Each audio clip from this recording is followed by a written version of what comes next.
Didn't book a room for me on our family trip. My sister mocked. We reserved rooms for me, my husband, and my child. We're the real family. I calmly said, then I'll leave, and walked out. Hours later, after ignoring dozens of their calls, something unthinkable happened. On Thanksgiving morning, as I woke up in my Chicago apartment, the familiar anxiety crept into my chest. Another year, another family reunion. This year's gathering place was the Breakers, a luxury resort hotel in Palm Beach, Florida. It was our annual family trip, with all expenses covered by my grandfather. While doing the final check of my suitcase, I let out a deep sigh. I gazed at my reflection in the mirror. I'm Helen Walker, 33 years old, a research director at a pharmaceutical company earning $160,000 a year. Living alone in Chicago, I've steadily built my assets through careful investments. Money is important, but dignity is even more precious. My grandfather's words echoed in my mind. He's a successful businessman who made his fortune in construction. Everything I know about financial management, I learned from him. Since childhood, he enthusiastically taught me about investments and asset management. He's the only one in the family who truly understands me. In stark contrast is my sister, Catherine, a former flight attendant turned full-time housewife. She lives an apparently affluent life with her husband and 7-year-old daughter. However, this lifestyle wouldn't be possible without monthly support from our grandfather. Their high mortgage payments, car loans, and their daughter's private school tuition, everything is covered by grandfather's assistance. Still, Catherine's social media is flooded with glamorous posts. New designer bags, dinners at expensive restaurants, luxurious vacations. She seems obsessed with portraying a lifestyle that's far removed from reality. My parents are similar. George and Margaret appear to be enjoying a comfortable retirement life in Florida. But that too wouldn't be sustainable without grandfather's help. Their retirement fund planning, the deposit for the upscale retirement home, everything depends on grandfather. My parents have always been cold toward me but indulgent with my sister. That hasn't changed since childhood. During my college years, I covered my tuition with scholarships and earned living expenses through part-time jobs. Meanwhile, my sister relied entirely on our parents for everything from study abroad expenses to living costs. The disparity remains a painful memory. Become someone who can stand on their own feet. That was another of grandfather's sayings. I've lived by those words, studying and working desperately to become independent. I built my career in the pharmaceutical industry, grew my assets through investments, and created a life that needs no one's support. The high-rise apartment overlooking Chicago's skyline was earned through my own efforts. Moderate luxury within my means, that's the life I've chosen. As I lifted my suitcase, anxiety about this year's Thanksgiving grew stronger. Every year, our family's distorted relationships only deepen. My sister's competition for appearances, our parents' biased affection, and grandfather's worried gaze. In the taxi heading to the airport, I contemplated this year's trip. The Breakers, a prestigious 5-star hotel established in 1896. Italian Renaissance architecture and luxurious suites exceeding $800 per night. The Thanksgiving special dinner was said to cost per person. Despite the glamorous setting, our family's reality was fragile and distorted. My sister's luxurious lifestyle, our parents' comfortable retirement, all were castles built on the sand of grandfather's support. And this year, those distortions were about to reach their breaking point. Everyone must have noticed, yet no one dared to speak of the reality that now awaited us. Through the taxi window from Palm Beach International Airport to the Breakers, Florida's gentle sunlight streamed in. On Thanksgiving Day, I arrived at the luxury resort under pleasant weather. I was the last to arrive. Pulling my navy Rimowa suitcase, I stepped into the Italian Renaissance-styled magnificent building. My simple yet elegant theory dress had slightly wrinkled during the long flight. The lobby spread out as a clean, dignified space. Above, luxurious chandeliers sparkled, and below, footsteps echoed quietly on the marble floor. Other guests were already enjoying their Thanksgiving afternoon in their own ways. On my way to the front desk, I spotted my parents. They appeared to be discussing something in a secluded area of the lobby. Mother was wearing what looked like a new resort dress, while father was dressed casually, appropriate for his age. When our eyes met, they quickly looked away. Miss Walker, I apologize, but I cannot find your reservation. The front desk staff's voice was apologetic. They kept checking the screen repeatedly, unable to hide their confusion. I can see the reservations for your family members. But at that moment, the sound of expensive heels approached. I turned to see Catherine walking toward us with a triumphant expression. An Hermes Birkin bag on her arm, and a Cartier watch gleaming. Oh, Helen, finally made it? Her voice carried deliberate sarcasm. The front desk staff continued checking the system. Other guests' attention began to turn toward us. How strange that there's no reservation. Catherine's voice rose in volume, calculated to draw attention from those around us. Her Louis Vuitton suitcase stood out conspicuously next to my navy case. Actually, Catherine stepped closer, wearing a victorious smile. I only made reservations for our family. Her words echoed throughout the lobby. With a mocking expression, she continued. A room for me, my husband, and daughter, and one for mom and dad. Just for the real family, you see. A moment of silence fell. The front desk staff was speechless, and our parents turned their backs even further away. The air around me felt frozen in an instant. Taking a slow, deep breath, I said without changing my expression, I see. Then I'll leave. My voice came out calmer than I expected. Readjusting my grip on the suitcase handle, I politely nodded to the front desk staff. Taking out my smartphone, I opened the taxi hailing app. Wait. Catherine's voice rose slightly. But I was already preparing to leave the lobby. Feeling the sympathetic gaze of the front desk staff, I started walking toward the entrance. My sister, though caught off guard by this unexpected development, maintained her triumphant expression. Our parents stood awkwardly frozen in place. Only the sound of my footsteps echoed through the silent lobby. The afternoon sunlight streaming through the main entrance felt oddly bright. While waiting for the taxi, palm trees swayed in the pleasant breeze. The Thanksgiving holiday I was supposed to spend at this luxury resort had ended in just a few minutes. Yet in this moment, a strange sense of liberation spread through my heart. Grandfather's words resurfaced again.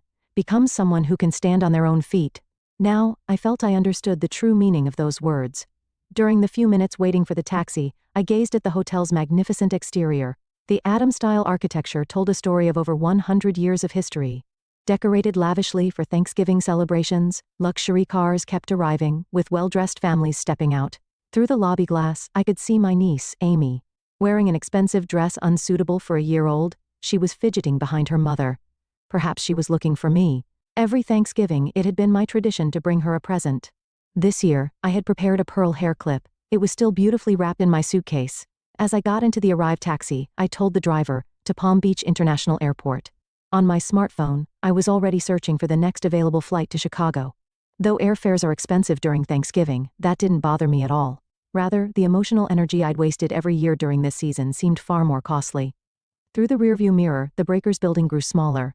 Its form gleaming in the afternoon sun seemed to symbolize our family's superficial glamour, and now, the first crack had appeared in that facade. I couldn't predict what would happen next, but one thing was certain. There was no going back. The taxi's interior provided a quiet space, shielded from the outside clamor. The air conditioning maintained a comfortable coolness, and the premium leather seats gradually eased the tension from earlier. Outside the window, Palm Beach's distinctive resort scenery flowed past. Neatly lined palm trees, white luxury homes, and occasional glimpses of the Atlantic's sparkling surface. Views that would normally captivate me now felt strangely distant. I took out my smartphone and dialed my grandfather's number without hesitation. The ringtone before he answered seemed longer than usual. Helen, what's wrong? Grandfather's voice carried its usual composure. I have something to report, I began speaking in a matter-of-fact tone. I conveyed the events at the hotel without emotion, just the facts. The missing reservation for me alone, Catherine's words, and how I left. I explained everything chronologically. On the other end of the line, I could hear Grandfather's breathing become slightly rough. I could tell he was controlling his anger. However, I didn't add any words seeking sympathy. I understand. I'll handle this from here. Grandfather's voice was low and heavy. In these brief words lay a premonition of what was to come. Shortly after hanging up, the incoming calls began flooding in. First from Catherine. Over 10 missed calls registered within 15 minutes. Helen, Amy wants to see you. She was looking forward to our annual Thanksgiving. Can't you think about a child's feelings? My friends are coming for dinner tonight. I was planning to post perfect family Thanksgiving on Instagram. Do you know how embarrassing it is to explain this situation? Catherine's voice grew increasingly hysterical. Between these calls, emails from our parents started arriving. We could have added another room, but as Catherine said, we prioritized the real family. You're independent now, aren't you? Mother's email reflected years of coldness. If you can afford it, why not get another room? With your salary, it shouldn't be a big deal. Why are you being so emotional? The following email even included spiteful calculations. Father's email was even more heartless. Catherine has a family, a husband and child. You understand, right? Can't you just quietly put up with it for Thanksgiving? That's always been your problem. Only thinking about yourself, never considering the family. Mother continued in a tone that made me seem like the villain. We had everything planned for social media posts. We were supposed to take lovely photos of you and Amy. It's all ruined now. My chest tightened with each message I read. But these were words I should be used to by now. Since childhood, my sister and I had always been treated with this same kind of discrimination. As the taxi neared the airport, a new wave of messages surged in. Because of your selfishness, Amy is crying. She had been waiting so long to see her aunt. My sister continued using her daughter as a shield until the end. Behind it, I could only see vanity and pride. From Mother, more sarcastic emails arrived.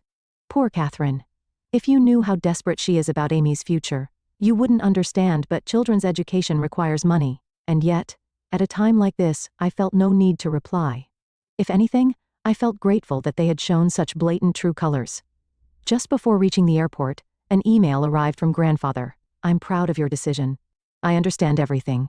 At those words, my eyes briefly welled up with heat. However, these weren't tears of sadness, but rather a quiet determination marking the beginning of a new chapter. My smartphone was still receiving persistent incoming calls, anxious messages from my sister saying, "Answer the phone right now," accusatory emails from our parents claiming, "Your selfishness is tearing the family apart." But I had already reached a place where no one's voice could reach me. Getting out of the taxi, I started walking toward the international terminal. While booking my flight to Chicago, I felt a strange sense of liberation. This was the moment of being freed from the false real family. About 30 minutes after boarding the Chicago-bound plane, a new email arrived from grandfather. All family members were included in the recipients. The following is my final decision, to be announced. The email began in grandfather's characteristically dignified style. Today, on Thanksgiving, an incident occurred that severely damaged our family's dignity. The cruel treatment of Helen is an injury to the Walker family name and cannot be tolerated under any circumstances. Effective immediately, I am freezing all financial support to George, Margaret, and Catherine. I must remind you that your luxurious lifestyles are entirely dependent on my support. Those who have lost sight of family's essence, drowning in vanity and pretense, no longer qualify for such privilege. Just as I finished reading that part, calls from my sister began coming in. Her panicked state was evident from the frequency of incoming calls. "Helen, please, answer the phone. Convince Grandpa." Messages left on voicemail recorded my sister's voice in panic. It was clear that her life would become unsustainable without the monthly payments. All of her living expenses had been structured around grandfather's monthly support of. Emails from our parents also flooded in. Their previous arrogant attitude had disappeared, replaced by desperate pleading. "Helen, this is about our retirement. Could you please talk to your grandfather again? The $150,000 deposit for their reserved luxury retirement home would be forfeited, and their medical insurance subsidies would stop. Our parents seem to be panicking at the reality of their retirement stability crumbling in an instant. Do something. He'll listen if it's you, won't he?"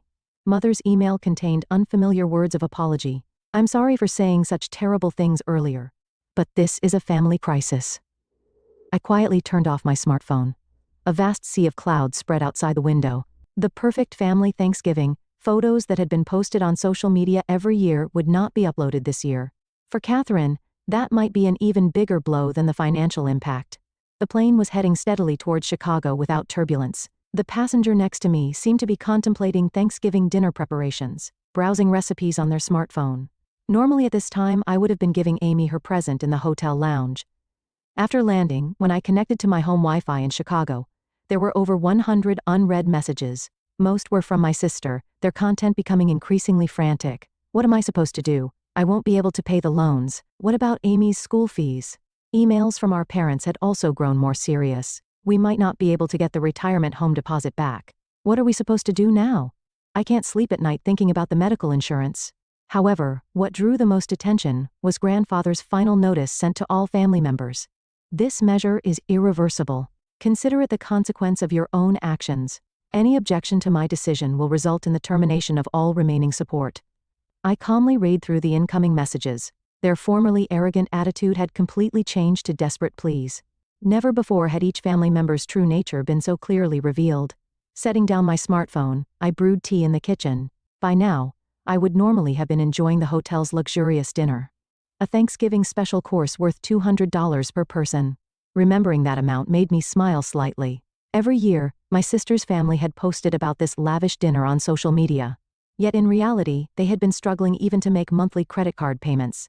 A new call came in, this time from my sister's husband. Mixed with panic and confusion were words criticizing his wife's spending habits. It seemed cracks were beginning to appear in their marriage as well. More specific pleas arrived from our parents. The retirement home won't refund the $150,000 advance payment. Medical insurance will be self-paid from next month. Because of you, our retirement Following those words was a repetition of defending my sister and criticizing me. It was as if they hadn't learned anything. I took a lemon from the refrigerator and added it to my tea. Tomorrow, I would return to work as usual. New research data analysis awaited in the pharmaceutical company project. $160,000 annual salary steadily accumulated investment trusts. A stable life foundation built by my own efforts. Outside the window, Chicago's night view quietly sparkled. The lights of the high-rise buildings were like stars. Suddenly, I remembered my own credit card statement. Full payment every month. Moderate luxury within my means. No debt. Grandfather's favorite saying came back to me. Vanity is for others, savings are for yourself. In this city, I had carved out my life through my own efforts. As grandfather said, I had become someone who can stand on their own feet. And now, I deeply felt that choice had been the right one. From my smartphone, incoming calls continued to ring. But they were voices that would no longer reach me. 2 weeks after Thanksgiving, in early December, Chicago was blanketed in its first snow. Days were spent immersed in new projects at the pharmaceutical company's laboratory. Amidst the unchanging daily routine, my family's situation had undergone dramatic changes. The changes were first noticeable on social media. My sister's Instagram, which had been updated almost daily, had suddenly fallen silent. Her last post was from the day before Thanksgiving, a photo of her Hermes bag at an upscale restaurant, tagged with a dream lifestyle. The comment saying what a wonderful life now seemed painfully ironic. Emails from father finally showed genuine remorse. I'm reflecting on our years of extravagant living. We spoiled Catherine too much. And we were cold to you. I'm sorry. Similar messages arrived from mother. With their medical insurance subsidies cut off, they were finally realizing the true cost of healthcare. Our pension alone is nowhere near enough. I finally understand how luxuriously we were living. Catherine's situation was even more serious. I received an unexpected call from her husband. I've discovered hidden debts she kept secret. I'm shocked by the credit card bills. We can't maintain this lifestyle anymore. With grandfather's support suddenly cut off, their facade of affluence was rapidly crumbling. We're considering moving to a cheaper house. Looking at public schools for Amy too. Catherine cries every night, his voice mixed with exhaustion and resignation. Their marriage itself seemed to be in crisis. In contrast, my life remained peaceful. I arrive at work at 8 a.m. and return home at 6 p.m. Weekends are spent attending investment study groups, reviewing my savings management, continuing my life within reasonable means. Just yesterday, I was promoted to team leader for a new research project. My salary is expected to increase gradually. Investment trust operations are going well, with no worries about the future. Vanity brings momentary satisfaction, savings bring lifelong peace of mind. The weight of grandfather's words was now being felt deeply by the entire family. While my parents worried about retirement insecurity, and my sister struggled with debt repayment, I was simply continuing my ordinary life. Over these 2 weeks, the frequency of emails and calls had significantly decreased. The desperate contacts that came daily during the one stone few days had dwindled to once or twice a week. Their content too was gradually shifting toward resignation. Amy will be transferring to public school. She'll take the school bus. I never imagined. My sister's latest email showed signs of accepting reality. The eDream private school life she had shared on social media would never be posted again. Our parents were also considering moving from their luxury Florida community to an affordable condominium. Struggling with medical bill payments, their dream of a luxurious retirement had crumbled easily. We've been living with wrong values for years. That's what was written in father's latest email. However, whether this realization would become a catalyst for restoring true family bonds remained uncertain. Last week I received a concise email from grandfather. Awakening to the truth of life sometimes brings pain. But it's necessary pain. Your decision gave them an important lesson. I didn't reply, I just quietly saved the email. In Chicago's winter sky, new stars were twinkling.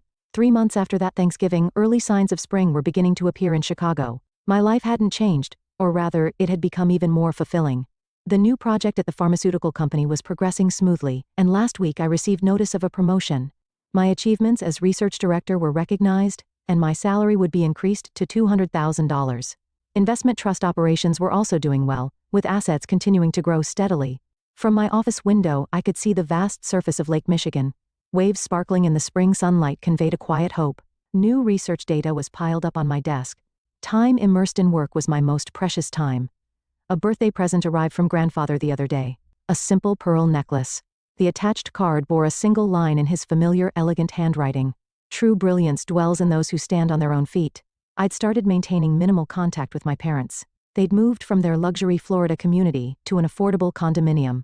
Those struggling with medical bill payments, they seem to be gradually adapting to reality. Luxury brings momentary joy, but there's genuine security in a grounded lifestyle. Mother's email contained words of genuine understanding for the first time. My sister's family had moved to an ordinary suburban neighborhood. Amy had started attending public school and was getting used to riding the school bus. Catherine's social media remained inactive. How empty it all seems now, posting just to keep up appearances. Such words appeared in a rare email from my sister. Days spent struggling with credit card payments. Their marriage was still strained, but at least they were no longer turning away from reality. I had begun setting new goals. I wanted to build more achievements in pharmaceutical research, and eventually lead my own research team. I hoped to pass on my knowledge and experience to young researchers. On holidays, I attended study groups about investment and economics. The people I met there all led solid, practical lives. The sincere conversations, free from pretense and vanity, were refreshing. The Thanksgiving incident had left important lessons for each family member.